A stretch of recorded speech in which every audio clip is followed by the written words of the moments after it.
En el programa electoral amb els que varen córrer a les eleccions 2011-2015 prometíem redactar un projecte de millora integral del municipi que es pogués anar executant en diverses fases. Objectiu complert, promesa realitzada.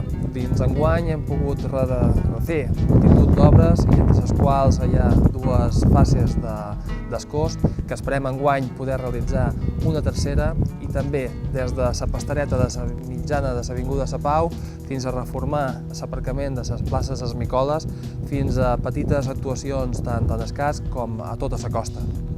Tot això fet amb recursos propis de l'Ajuntament, sense tenir que recórrer ni a finançament extern ni ajudes d'altres administracions. I és cosa que ens fa sentir més orgullosos que haver-ho fet amb aquests doblers que són de tots els santlluïsers.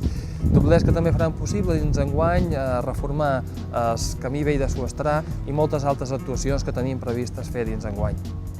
Així i tot hi queda molt per fer i en aquests 4 anys, si la gent del poble ens dona la confiança de govern, el que farem és fer feina com ho hem fet aquests darrers anys per aconseguir de cada vegada un Sant Lluís molt millor.